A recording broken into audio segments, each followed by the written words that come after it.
حضرت حاجر جب حضرت ابراہیم علیہ السلام، اسماعیل علیہ السلام اور حاجر کو چھوڑ کے روانہ ہوئے تو حضرت حاجر کبھی صفا پہ چڑھتی تھی کبھی مروہ پہ اور آواز دیتی تھی الی من ترکتمونا، الی من ترکتمونا، کس کے حوالے کر کے جا رہے ہو؟ حضرت ابراہیم کو اجازت نہیں تھی مڑ کے دیکھنے کی، انبیاء کی آزمائش بڑی سخت ہوتی، جب سمجھی کہ جواب نہیں دے رہے تو واپس آ گئی ادھر مروہ سے ادھر صفا سے۔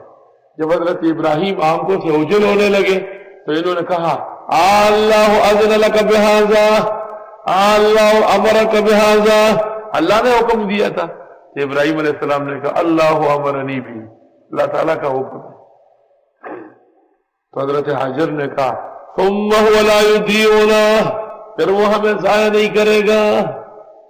اس دوران حضرت اسماعیل کے لیے پانی بھی ڈھونڈ رہی تھی، پانی تھا ہی نہیں، آ کے دیکھا تو بخاری میں ہے جبریل نے پر مارا اور چشمہ نکل آیا زمزم کا۔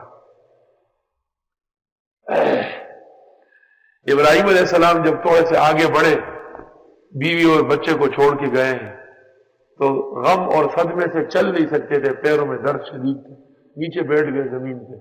اس وقت دعا مانگی جو سورۃ ابراہیم میں ہے، ربنا انی اسکنت من ذریتی بواد غیر ذی زرع عند بیتک المحرم ربنا لیقیموا الصلاۃ، میں نے بال بچوں کو ایسی جگہ چھوڑا جہاں کوئی ہرا پتا بھی نہیں اگتا ہے، خدایا بہت غیر آباد جگہ ہے اور آپ میں اس لیے چھوڑ آیا ہوں تاکہ آپ کے عابد زاہد بنے اور اب لوگوں کی دلوں میں یہاں کی محبت ڈالے۔ وہ سب دعائیں خداوند تعالیٰ نے قبول کی۔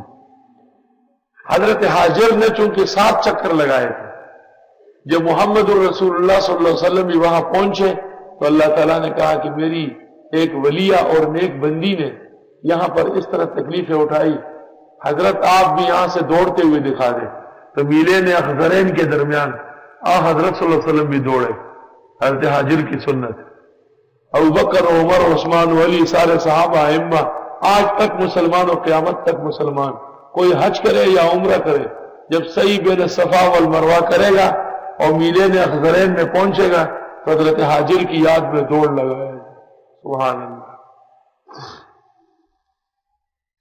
لیکن کمال ہے کہ ام المومنین عائشہ جب وہاں پہنچی اور ازواج مطہرات پہنچی اور صحابیات پہنچی تو اللہ نے کہا کہ عورتوں نے نہیں دوڑنا، عمل عورت کا ہے، مرد کو سنت میں دوڑایا لیکن عورت کو اجازت نہیں، کیونکہ اس امت کی عورت بہت محترم اور بہت محتجبہ اور پردہ نشین ہے۔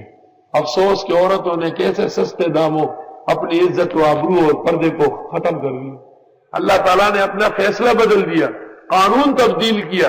عورت کی سنت تھی تو عورتوں کو تو کرنا ہی چاہیے تھا، پر میں نہیں، عورت نہیں دوڑی۔